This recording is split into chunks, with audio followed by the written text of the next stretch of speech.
Hello, welcome to my channel. In this channel, if you just come across it, I follow this book, The Artist's Way, written by Julia Cameron, and I just talk about my studio blog. My name is Paloma O'Toole, I am an illustrator and I live in the UK. So if you want to stick around and you like black hats, you're in for a treat. So today we are in week 3. This week is week 3. And week 3 is quite interesting. It's about finding a sense of power. Okay, this has been quite weird for me because first in the chapter, Julia Cameron talks about anger and being quite energetic in a way that is a little bit angry. I have not experienced that much, but maybe my students want to differ. I also teach in a school, in secondary school, and maybe they want to disagree with me. Maybe I've been a bit angry with them, but I think it's deserved. And then the other part of the chapter is quite interesting, it's about synchronicity. So I want to talk a little bit about this. This week has been very weird for me because I went out with a friend a few weeks ago to see an exhibition, and we were wondering if we could do singing in our village, and we were asking about the people in the exhibition if they knew about a choir in our village, in our town. And suddenly the person behind us says, "Oh yeah, I know about a choir. I am the chairman of the choir in your village." And that was so weird. We were freaked out, so of course we thought we have to go to this choir, and we went last week. I have all my singing partiture, so this is, check it out, Vivaldi. It's so weird. And we are also singing the Phantom of the Opera, which is a hoot. And oh my god, the river, Let the River Run is my favorite, and lots of other fun bits of music. So I went along as kind of a joke because I am such a bad singer. I mean, my cats cry when I'm singing at home. This is the first day of my life. So I went as part of my experimenting and not saying no to things that come your way, as the book is suggesting. And oh my god, did I have a good time. It was amazing. I loved every second of it. We had a very good laugh, me and my friend Jenny. Jenny, if you're watching this, hello! And I don't know how to read music, and in the end I kind of worked out how things worked, and it was fantastic. It was really good fun. And also it made me feel very confident and very powerful, you know. So I don't know, this book is weird, it's working already. Another thing that I have done this week is to join, well, I have joined my Year of Art school for Make Art That Sells. It's a provider of courses that are run mostly by Lila Rogers, who is a fantastic teacher. And I've started this Year of Art school for 2022 with a course on Black History. And this course is run by Lila and also by the lovely, stylish and amazing Tamisha Anthony. And I will leave all the links down in the description box of my video. So if you want to join this course, this is a free course, and it's about Black history, because in the States it's Black History Month, and we are drawing different characters, different real women from Black history. And the first one was Edmonia Lewis. So I am going to leave you with the work that I have done this week, and I will show you different parts of the process. So I hope that you enjoy that, and I see you on the other side. So this is my setup for this morning. I have all my essentials. I have my cup of tea, my cat, and my folder on my Year of Art school. I have signed for the maths year of my Year of Art school for 2022. And this is my table where I have all my essentials as well. I have my printer, my pencil case, but I really don't need my pencil case because I have all my pens, highlighters, color pens, pencils and brushes there, and all my cutting materials. And if I need some motivation, this is all I have on my display. These are different things, they will have a little story, and I can go through them if you want another day. And we are going to start the Year of art school with a free course. It's a fantastic course. If you want, I think you can still sign up for it. And it's Redrawing Black History. So each week we're gonna get an assignment and a lesson on Black history on a different person, and I think they are all women. We are starting with the 19th century with this really cool lady that I did not know, Edmonia Lewis. She was a sculptor, and she was the first Black woman to gain fame as a sculptor. I have been doing some research. I have been working on my posture, some expressions. I have been looking at some color palettes. I have been doing research on art history and also on fashion history. And yeah, this is an amazing sculpture by Edmonia. Let me show you. So I'm going to include it in my illustration of her. And I'm about to start the portrait of Edmonia, and I'm really, really looking forward to do that this morning with this beautiful cat next to me. Hello Dave, how are you doing? We'll take that as a well. Okay. Well, I'll see you later, guys. Alright, so now I have been working for a few hours, and this is the sketch I have. I have just come back from the pharmacy.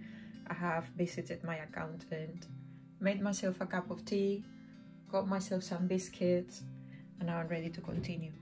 So I'm gonna interrupt to tell you that everything was going very well, and then suddenly I discovered my cat is a thief, and I cannot trust her. I have to keep an eye on her all the time. Check this out. Excuse me, you don't need tea. What were you trying to do? You do not eat tea. This is outrageous. This is outrageous. Come here, sit on my lap. Go away, come on. Drinking my tea, what a chick. Being a cat mother is very hard. Enjoy the time lapse. Time lapse? Time lapse. Right, this is how I start my drawings. I draw a little thumbnail, like rough idea of what I want my composition to be, and I photograph that sketch on my iPad, and then I start drawing over it, and I refine my drawing several times until I'm ready to start adding color. So this is what you are seeing me doing right now. And I want to talk to you about Edmonia Lewis. I love this sculptor, and I have never heard of her before. She is a Native American woman. She was born of a Native American mother and an African American dad. She was born free. When she was 5, her mother and dad died, and her mom's tribe raised her and gave her the name of Wildfire. I'm a bit ashamed of being tracing maps and things like that, so please ignore this part of the video. Anyway, when she was 15, her brother, who had become a very successful businessman, sent her to school in Ohio, in Oberlin, and after school she entered college and she started studying art. The problem there was that she was very badly treated. She was really discriminated against. People were accusing her of several crimes, and she ended up not being able to graduate in art school. So she decided to go to Boston, where she had friends. And there, when she was 20, she managed to join the studio of Edward Augustus Brackett, who was a sculptor, and she became his apprentice. So let me talk to you about what I am doing right now. I am creating Edmonia's hair and Edmonia's outfit. I noticed that her outfit was very much manly. She is wearing what is called a smoking cap, and those were hats that men wore when they were smoking cigars. They would also combine those with smoking jackets, and these smoking jackets were very adventurous fashion-wise. They would have embroidery, really in-your-face patterns and fabrics. So I decided to create an Oriental-inspired one for Edmonia. I hope Edmonia would wear something like this. but yeah, I definitely would, so that's why I gave it to her. So let's go back to Edmonia. She's 20, and as we were saying, I think she was quite feminist and she was very independent. I think she wasn't happy in the studio with Edward Augustus Brackett, and the same year she entered the studio as an apprentice, she decided to open her own studio, and then she started selling loads of portraits, especially to abolitionists, and she made a lot of money. She made so much money that she was able to move to Rome. Let me talk about what I'm doing in the painting right now, or in the illustration. I have shamelessly traced an Objewer tapestry. You can see it here in the picture that I'm using as reference. And I am a bit ashamed of tracing things, but hey, you will forgive me, please don't judge me. But anyway, these Objewer tapestries are made with tiny bits, and they are very intricate. They are very, very amazing. They are pieces of art. I was really inspired by them, and I came across them because I was thinking, what sort of things would Edmonia had been doing if she had never left the tribe? What are the arts and crafts that she would have been able to do, and what are the typical arts and crafts that Objewer women do? And then I realized, well, this has been the only way that lots of women throughout history had been able to express their creativity and their artistic talents, and I think these pieces of work cannot be dismissed. They need to be recognized for what they are. They are the expression of artists that don't have any other channels to express their artistic power anyway. So that's why I wanted to include it. So now I'm drawing the map of Italy, which I've also shamelessly traced, and this takes us to what Edmonia did with all the money she saved. Edmonia managed to move to Rome because she was fed up with being treated so badly in the States. She thought, I will never be given opportunities and I need to have people who are going to treat me as an equal. So she moved to Italy, and in Italy she was able to get really powerful and very influential clients, and she started working for the aristocracy and for people who really were taking her seriously. So she created this sculpture, the Death of Cleopatra. In my opinion, is one of her best works. And in this one, she's choosing not to depict any slaves attending Cleopatra when she's dead. She's already dead, and I think that I chose to put it next to the tapestry because I think there is a tension there that I quite like between Cleopatra being taken off of her land and the Native American tapestry just behind her.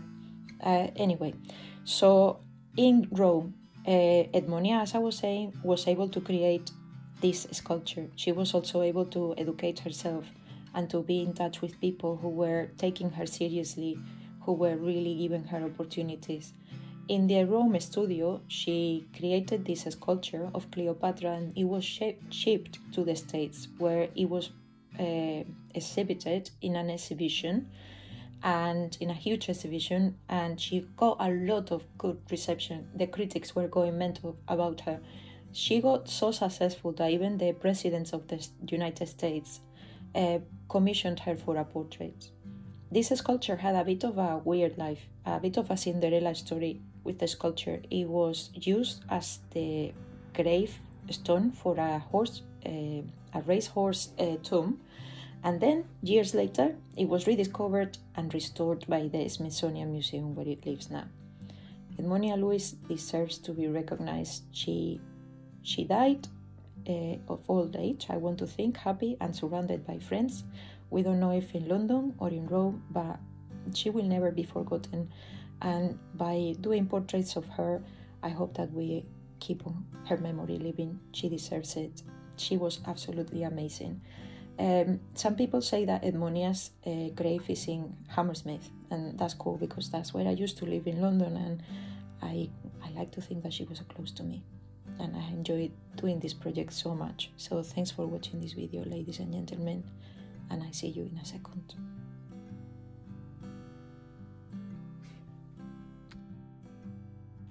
Right, if you're still here, thank you so much for watching this video, and I will see you next week for week 4. Last time I did this course, I managed to walk onto my oven door and break my ribs, and I completely checked out in week 4 and everything went off completely. My rib is completely healed. That happened months and months ago, and I'm really looking forward to doing week 4. This one is a biggie. If you don't know what week 4 is about, oh god, go and read it because you're gonna freak out a little bit. Please don't leave, because this one is a really good week. We are we are a quarter through. A quarter? Wait a minute, 12, 3, 4, yeah. We are a quarter way through the course. It's gonna get interesting. It's gonna get interesting.